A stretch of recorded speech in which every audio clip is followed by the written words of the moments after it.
Satani mu migambi yiwe agomba kukwemeza ko wewe atabubasha, atabushobozi, atakintu na kimwe mu by'Imana wowe ufite uburenganzira, akagomba ngo abari wabitwara, ariko arahumba ibyacu ni ngombwa tubitwara.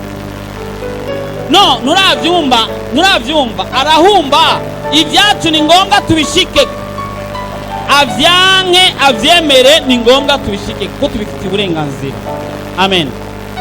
Turasoma mu izina rya Yesu Itanguriro igice cya 25 umurongo wa 30 kugeza kuri 32, urahera kuri 30. Turasoma mu izina rya Yesu. Esau abarira Yakobo ati mpa se uto ntamira kuri ivyo bitukura, kubitukura utetse, kuko numva ncitse intege. Nico cyatumye yitwa Edomu. 31. Yakobo aramwishura ati kitubanje kungurira nkegukira kuba samuragwa mu gishingo cyawe. Esau aramwishura ati rabangira mpe, none ibyo kuba samuragwa byo bizomarira iki? Bwana sadesa. Iko ndasoma aya majambo utarumva iyo twindiye nturavyumva neza, mugabo ndazakugaruka kuyasoma kugira ngo utahure ibyaribyo. Ijambo ry'umutwe tuza kwiga ni ukugaruza ibyacu byatwawe na Satani. Uyu Yakobo murazi ko twagarukiye ubushize twize kuri Isaka. Isaka buriya yarongo yafise imyaka 40, aza kuvyara ashikanye imyaka 60. Nuvuga ko yamaze imyaka 20 atavyara. Bwana sadesa. Wewe ushobora kumaza imyaka 10 utaravyara, kikaba ikibazo gikomeye cyane. Urashobora kuba umaze imyaka 5 utaravyara ukumva umenga birakomeye.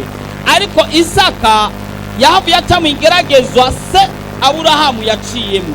Buriya ibintu byinshi bigenda bikurikirana ku bavyeyi.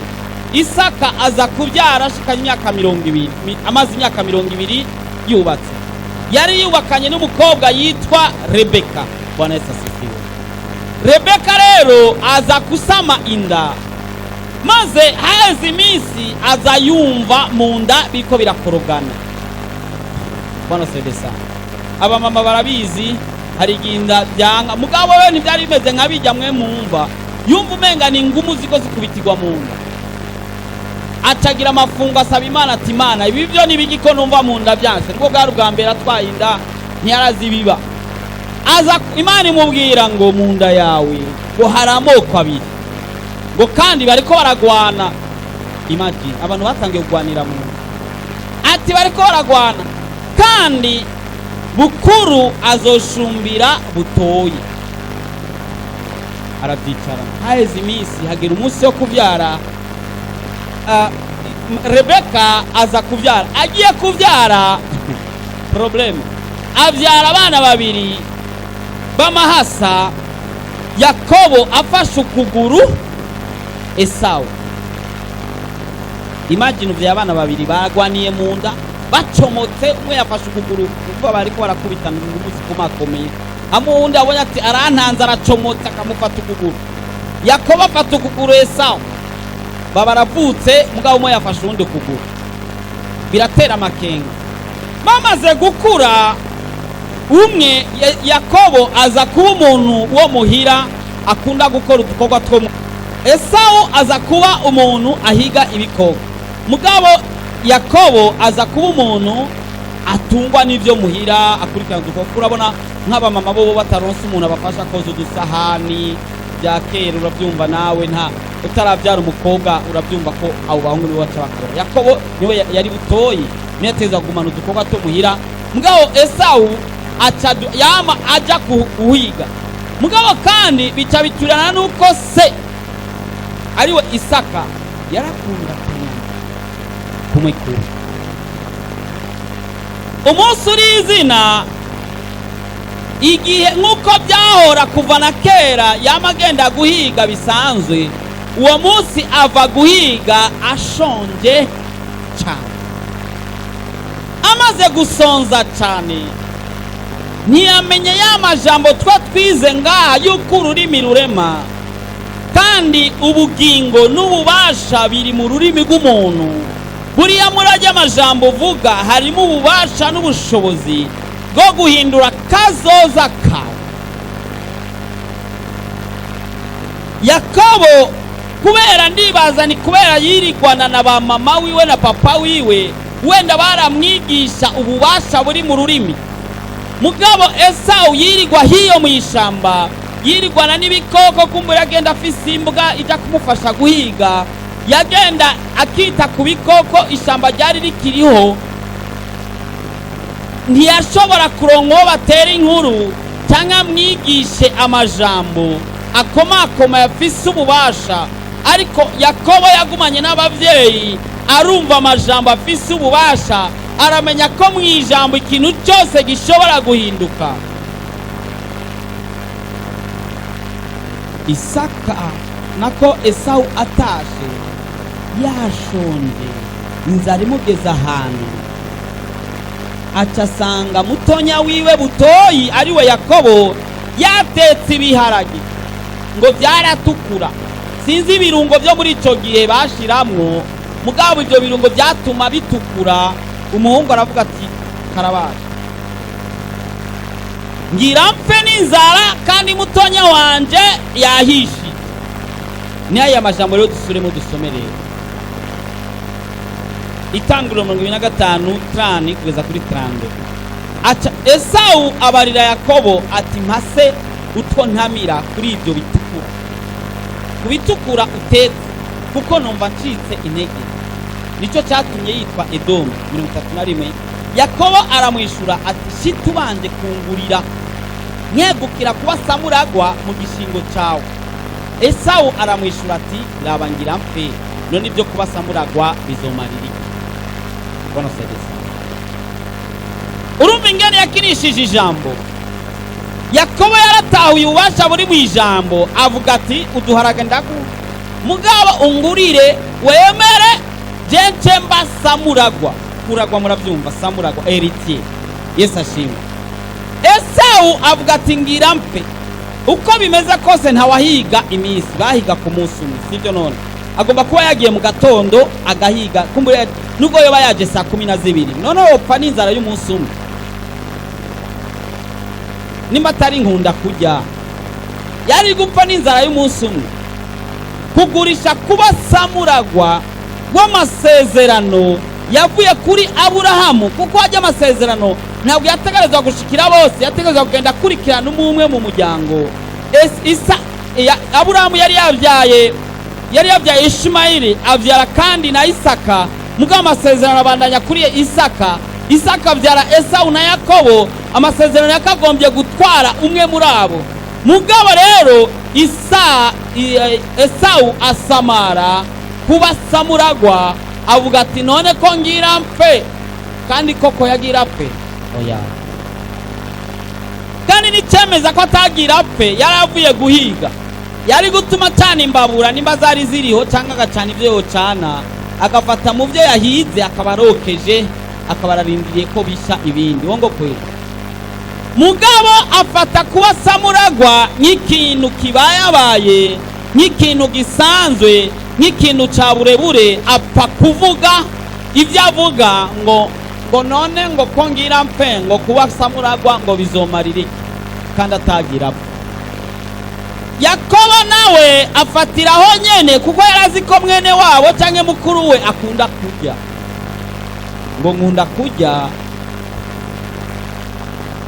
Bwana sadesa, ibyo rero Satani yarabikoresheje cyane, yarakoze ayo mayeri nk'ayo Yakobo yakoze. Agomba kwaka Yesu kuba samuragwa kugira ngo Yesu ahinduke abe Satani, Satani acahinduka Yesu. Reka badusomere ubutumwa bwiza uko bwanditswe na Luka 4:1 kugeza kuri 13. Wumvirize neza, wumva ingene Satani yagomba nawe agire nk'ibyo Yakobo yakoze, yibaza ngo Yesu ngo ni Esau. Yesu yuzuzwa mpemu yera, ava kuri Yorodani, agendeshwa mu bugaragwa ampemu, amarayo iminsi 40 ageragezwa n'umurwanyi. Kandi muri iyo minsi ntaco yariye, bishize arasonza. umugwanizi aramubabwira ati waba umwana w'Imana bwira iribuye rishika umutsima. Yesu aramwishura ati vyanditswe umuntu ntatungwa n'umutsima gusa. Aramudugana amwereka ubwami bwose bwo mw'ijuru bwo mw'isi mu kanya gato. Umugwanizi aramubwira ati ndaguha ububasha bwose n'ubwiza bwabwo kuko jewe nabuhawe kandi nguha uwo ngomba wese. Nuko niwamfukamira ukansenga bwo bwose buraba ubwawe. urumva icyo kinyoma? Yesu aramwishura ati vyanditswe usenge Uhoraho Imana yawe aba ariyo usaba yonyine. Amujana i Yerusalemu amuhagarika mu gatwe k'urusengero aramubwira ati niwaba uri umwana w'Imana ikorere hasi ko handitswe bazokuragiza abamarayika biwe ngo bakuzigame kandi ngo bazokuramira mu maboko yabo ngo kumbure ntutsitare ibuye. Yesu aramwishura ati byaravuzwe ngo ntukagerageze Uhoraho Imana yawe. Umugwanizi arangije byamugeresha byose amara igihe amuretse amen. Yesu ashimwe. Urumva ko amayeri nk'ayo yo kumenya kuba samuragwa Satani yarayazi, aca yibaza ati ibyo byose ingene Yakobo yahendahenze Isawu amutwara umurage wiwe canke kuba samuragwa, nanjye ndashobora kumuhenda Yesu nkamubwira ngo nunsenga ngo urazi ngo ibi byose narabihawe ngo nca ndabiguha. Satani wabihawe hehe? Habona nde? Mbona zadesa. Yesu rero yarazi ibanga, aramubwira ati handitswe ngo ntihagire iyindi mana uzosenga atari Imana nyene yo mwijuru. Bwana sifiwe sana. Mugabo Satani icyo kinyoma nyene yaragerageje kukihendesha abantu benshi mu isi, akakwereka ko ari wafise, akakwereka ko ari washoboye, akakwereka ko utamwegereye we, utagiye ku mupfumu, utabeshe. Hariho n'imigani abarundi baciye babasuma n'ababeshi, utabeshe ngo ntusumire umwana, ngo umugabo n'ujya utwiwe akajya n'utw'abandi, n'ibindi akakubesha kugira ngo aronke ingene akwaka kuba samuragwa. Bwana sade sana. Hari ibyo twasezeraniwe nk'abasamuragwa imbere y'Imana, hari ibyo turekuriwe mu buzima ariko Satani akagomba kubigutwara. Bwana sade sana. Dusomye mu Bikorino ba kabiri mu Bigalatiya igice cya 4 ku murongo wa 7, Abigalatiya igice cya 4 ku murongo wa 7 havuga ati nicyo gituma utakiri umugurano ariko uri umwana wayo, kandi kuri umwana wayo uri umuragwa ibi ubihawe n'Imana. Wawe ibintu nk'ibyo reka subire n'Abagalatiya 4 ku murongo wa 7. Nicyo gituma utakiri umugurano ariko uri umwana wayo, kandi kuri umwana wayo uri umuragwa ubihawe n'Imana. Ibyo twahawe n'Imana nibyo Satani ariko akoresha amayeri kugira ngo abitware. Kuri Yesu dufite amasezerano menshi kandi adasanzwe aturekurira kuba abantu babaragwa imbere y'Imana, kandi mu Bagalatiya kandi arahandi avuga ngo turaganwa na Kristo. Ariko Satani akakwemeza ko we uri bure atatumaze. Hari ikindi gihe mu gusenga iyo masengesho yacu rimwe na rimwe turashaka ngo Mana ngo twebwe turabashumba bawe, turabagurano bawe ngo databuja. Ariko Yesu Imana imaze kutubwira ko turi abana bawe, ntakiri databuja ahubwo ati data. Sinzi ko mubyumva. Ntidukwiye kandi kumwita ngo databuja, tumwite data, kuko shobuja agucisha ku biti no ku mabuye, ariko so agucisha mu nzira nziza. Bwana asifiwe sana. Amasengesho yo ni finale. N'ikindi gihe numvise umuntu asenga ngo Mana turakukamitenga ngo amavi y'imitima yacu abaho. Imitima iragira amavi. Iyo ni agapende gusugira ubesha Imana kubera wase gufukamisha amaguru. Bafukamisha amaguru. Noneho utafukamishije amaguru muhende ngo wafukamishije umutima. Bibaho. Bwana asifiwe sana. Fukama cyangwa ureke kuvuga ngo fukamishije umutima. Bwana asifiwe sana. Bwana asifiwe cyane. Rero nakiri data buja ko turabana mu rugo kwa data. Umana mu rugo.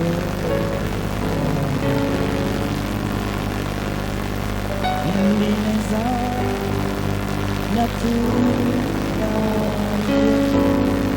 Haleluya. Numwana mu rugo kwa papa wanjye kandi nije ndisamurago. Narahawe ububasha bwose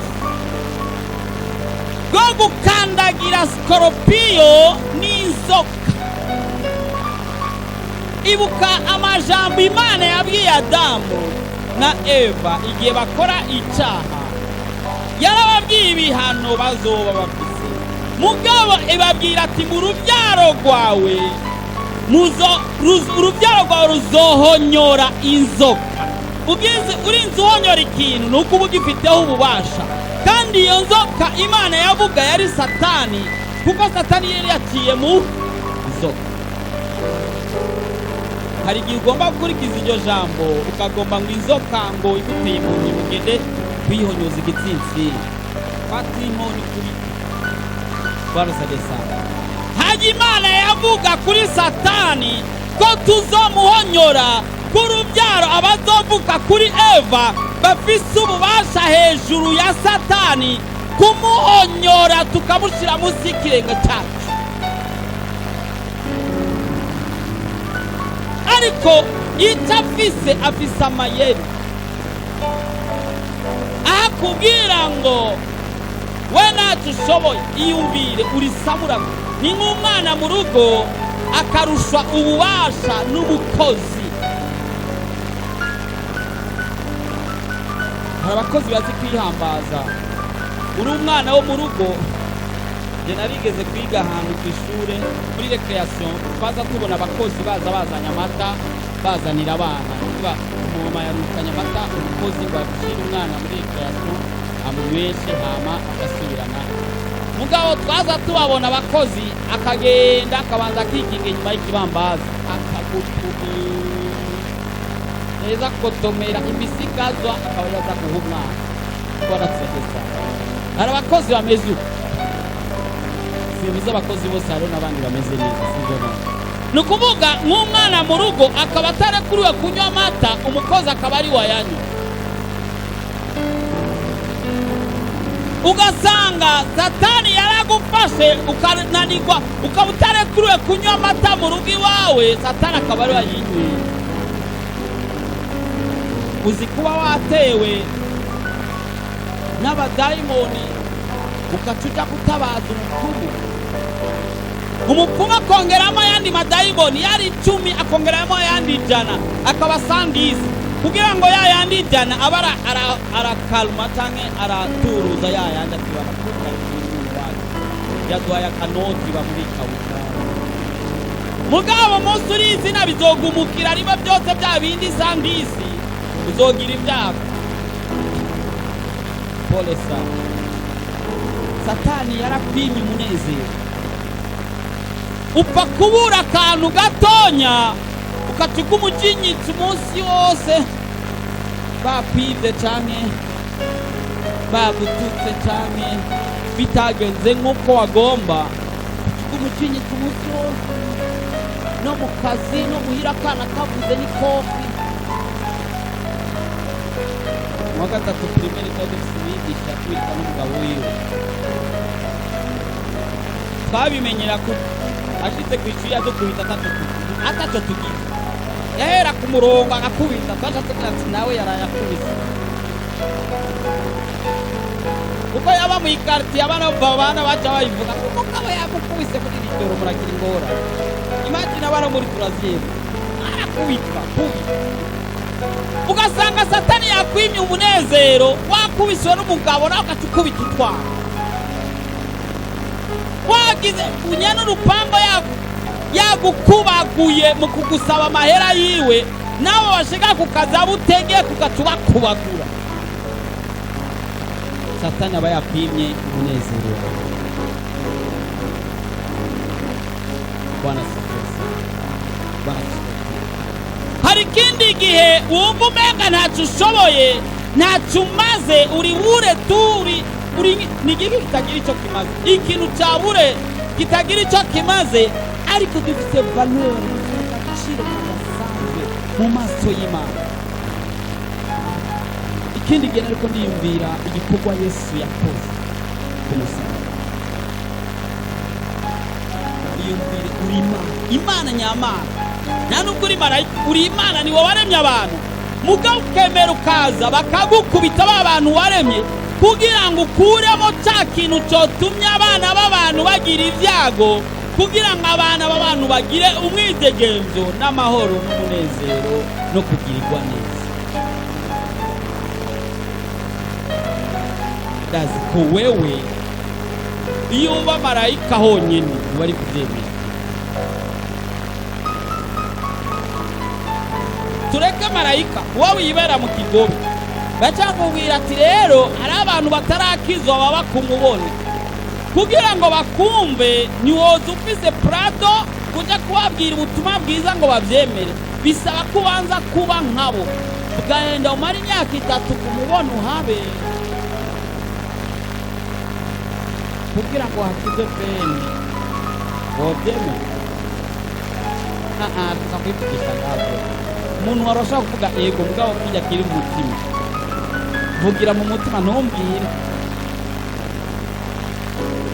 ntibyoroshye. Bwana sagesa. Ariko Yesu yakoze icyo gikorwa kugira ngo atupfumure, wa muvumo wose warahavuye.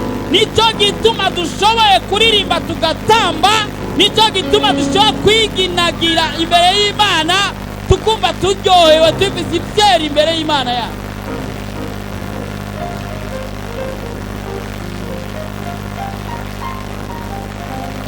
Uza kubwira ati ntashoboye kuzibikira mugira confesse Yesu.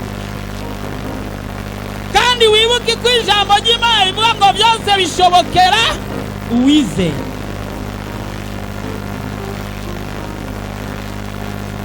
Hari igihe utamenya agaciro k'isi ugasuzugurwa n'ubuto.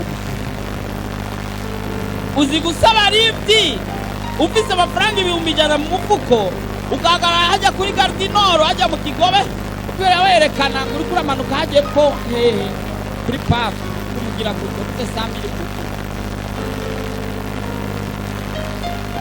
utamenya agaciro k'amafaranga ufise. Uzi kugenda n'amaguru kuva Bujumbura kugeza Gatumba ufise 200,000 mu mufuko, saa sita ikakugerana kumva ushonje bikakunanira ukagwa ngaho hasi, bazoya gusopa bayiriye we ko banse kuyajya bo bazoyarya. Bwana sagesa. Ni kutamenya agaciro k'icyo ufise. Ufise ikintu cy'agaciro, ufise Yesu, uri umuntu akomeye kandi akomeye. Umugabo umwe w'umunyanigeria baramubwize ariko ntakigivuga. Umunsi umwe baza kumwiba, yarafise inzu ya itaha, ubwo we yaraza agaciro afite. Abasuma baraza barinjira mu nzu, aza bumva bageze mu gikoni hepfo, aje ngo aje kuraba ibyari ibyo, asanga bafise inkoko. Bacambye olme ushoma bako hejuru atara twenga. Urazi umuntu gutwenga abantu bagutera amakoko inkoa mbega utese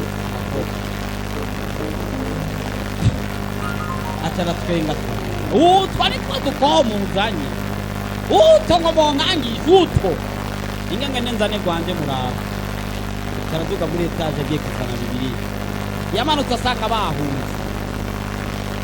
Yari yajazanye bibiri yababwira ati ndabereka inkoho irusha izindi nkoho. amen. Kumenya agaciro k'icyo ufise n'icyo urico n'uriwe.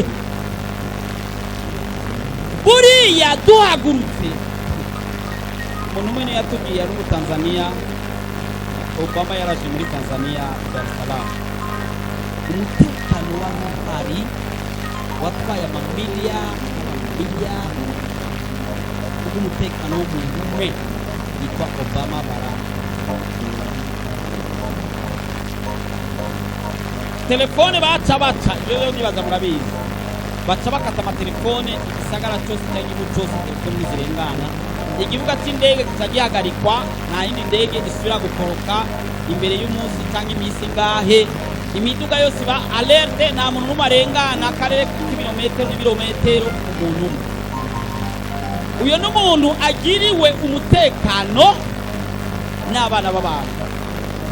Muri Zaburi naho hakaba handitse ukuzigama ntazohungiza. Twebwe security yacu n'iy'ijuru, buri uhagurutse hari abamarayika n'abamarayika bakomakomeye b'ibikoresho bikomakomeye nabo bakaba bakirukana akantu kose kitwa akadayimoni aho gaciye hose, kuko uburenganyo buri umuntu adasanzwe. Tubasaba nitwifate burebure. Umaze kumenya, narabonye umugabo umwe yariko arasaba, umugabo umwe w'umwungere aragira inka, n'akavideo ndibaza n'abandi barakabonye, ariko asaba ngo ugutanza Kenya Masai, asaba ngo bazoje kukwa umukobwa wa Obama.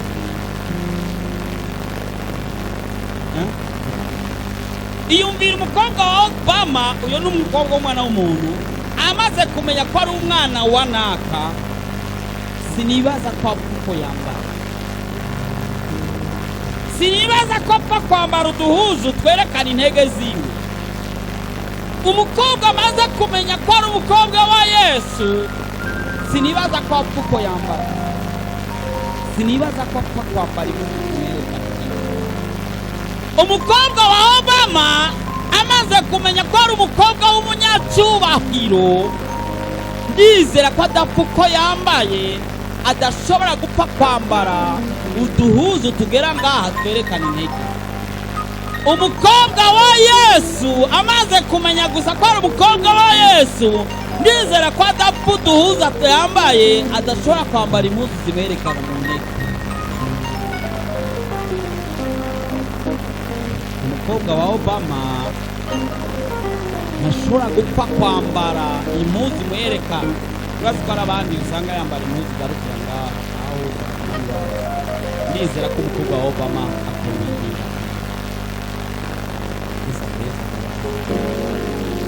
Haleluya, haleluya.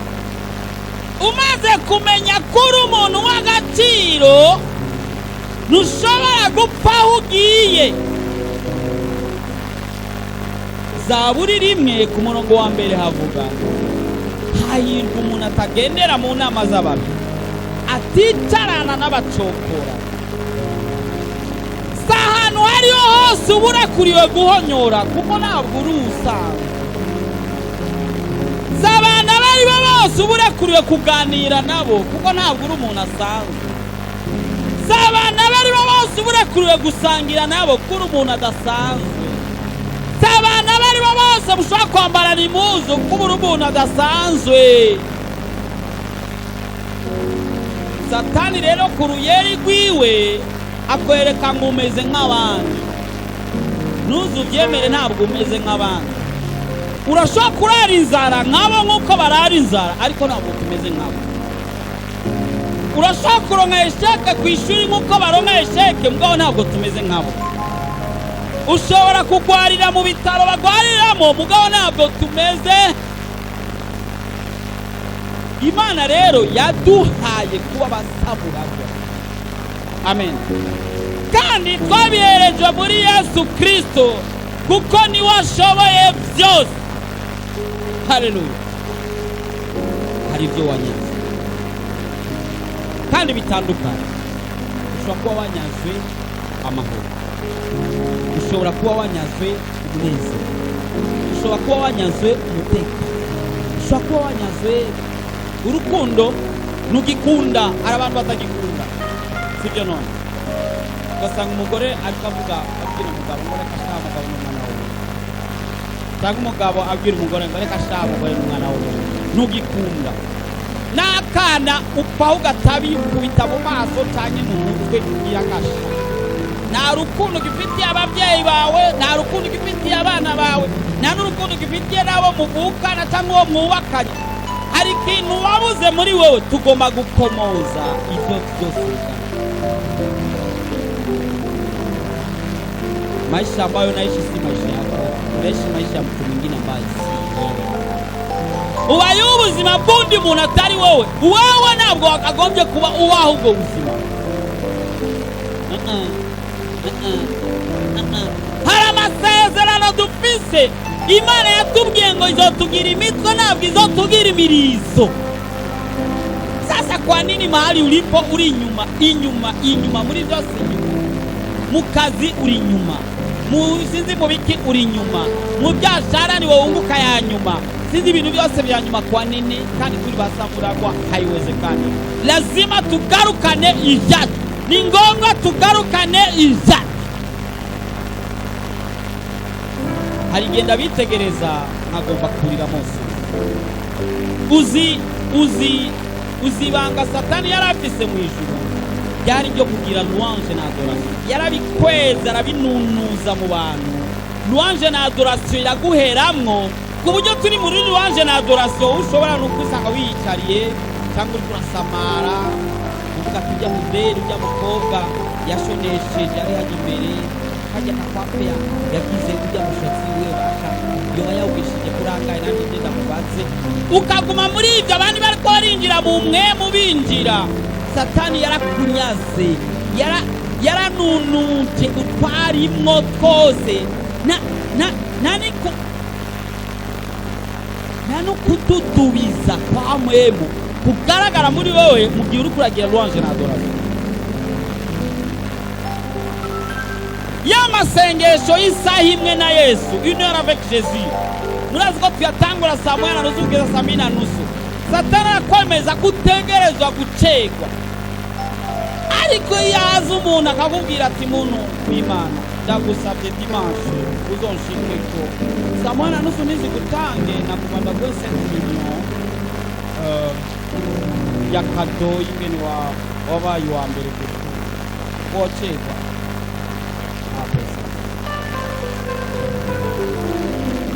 Satani akakwemeza kutegerezwa gucererwa muri ujya mwanya w'isaha imwe na Yesu. None umaze gucererwa iminota 5 muri ijya saha imwe na Yesu, usigaranye isaha ibikutwi, usigaranye 55 minutes na Yesu.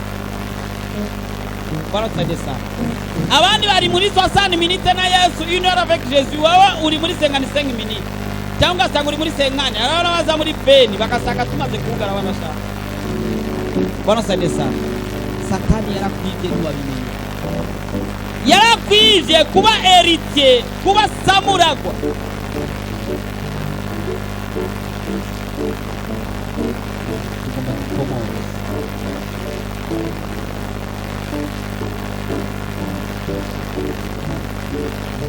Ikindi gihe ukagwara bikakunanira no kubwira Yesu ngo nkiza, kuko umenga wowe umva umenga nawe ubyure kuri we, uca wiruka ubaza ngo ntuzenya ngo mbe ngo nakabace bamucandaga ngo nanjye boncandaga ntuzi, urumva ngo kaga nsaba itongo, urumva ngo byagize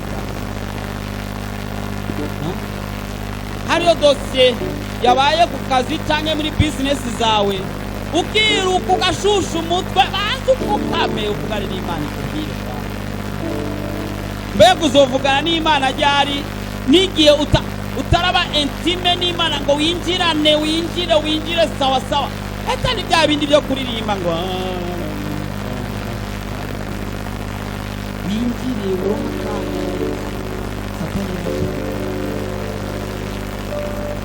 Louange na adoration Satani yakora kiri mu ijuru, ndibaza ni nayo yatumye bacamugira kuba marayika mukuru w'abandi bamarayika bose, kuko muri louange na adoration murazi ko Imana itikaho ujya n'umwanya uburonsi udasanzwe ntuze wigere upfina murazi ko twabyize ingene louange na adoration izana intsinzi izana gukira izana deliverance izana ibintu byinshi Bwana saidie sana tugomba kugaruza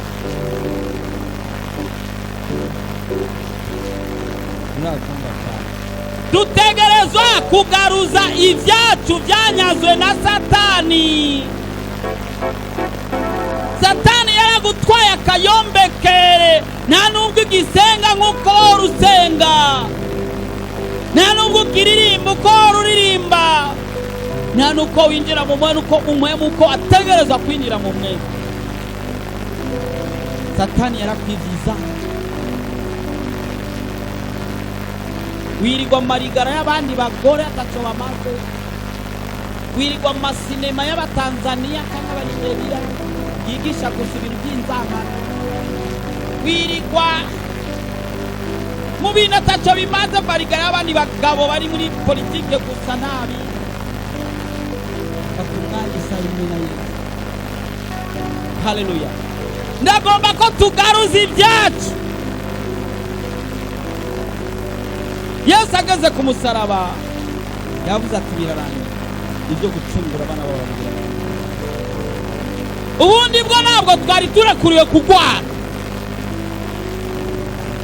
ubundi bwo ntabwo twari turekuriwe kwinjira muri ibi byago byose turiko tujamo. Hari ibindi bintu twinjiramo bikatunanira kubivamo, ugatangura kwibaza ngo n'ubuzima busanzwe, ugatangura kwibwira ngo none ndabigenze gute gashano niko ariko bimeze isikubarikira hariyo. Niwemere ibihe byose ko bikubako uko bimeze, bihakane bitavuye ku Mana bigenda. Hari ibindi bihe Imana irekura ngo bikube, hari n'ibindi bihe biba bizanywe na Satani. Ikizanywe na Satani cyose nikigushike, ariko ibyo Imana igomba mu buzima bwawe aba ari byo biba.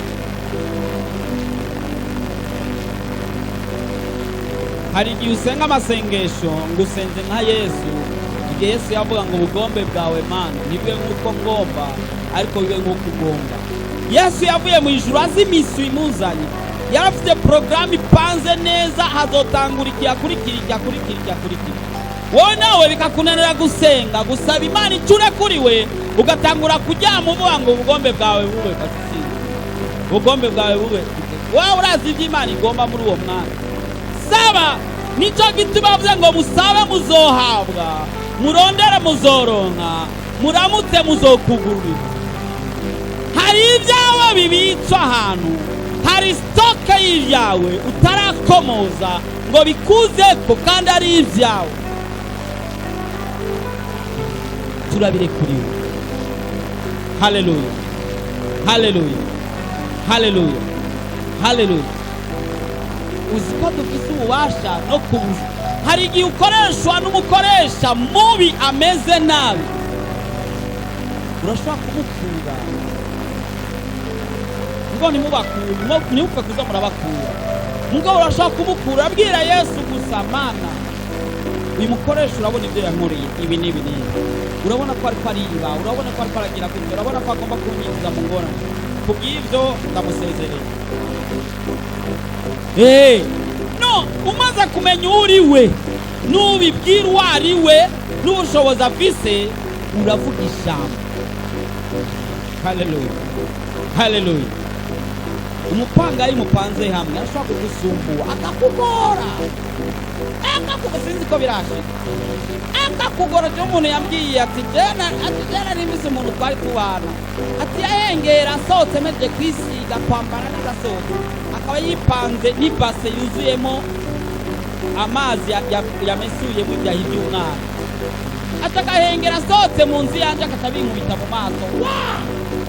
Yo si jaribu harigerageza riruta nk'iyi.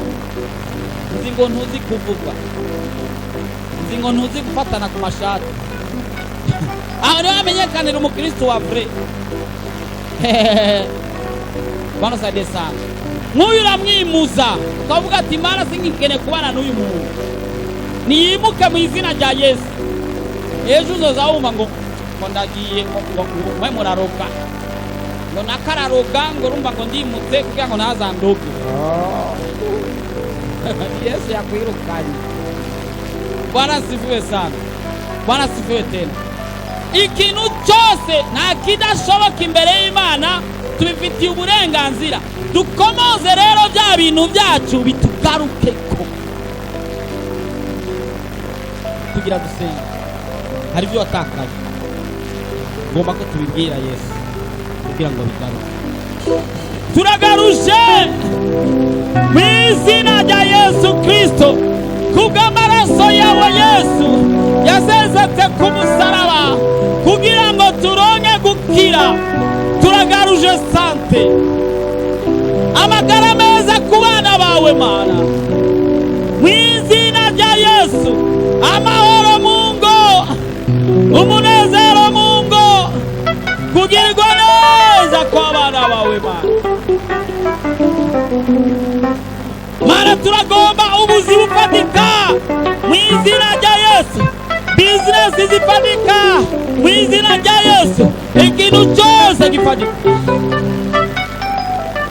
turagomba Mana ko wiyerekana mu izina rya Yesu. Kubw'amaraso yawe Yesu yasenzetse ku Igorogota ku musaraba, ndagomba abana bawe Mana kutugaruriza ibyacu, maze samuragwa garagare Mana. Tugomba koko kuba samuragwa bigaragara muri twebwe, atari iby'ibihimbano ariko ni iby'ukuri ko twabihawe nawe Mana. Reka tubibe mu Mwami. Nizeye ko byumvise Mwami, ni mu izina rya Yesu Kristo. Amen.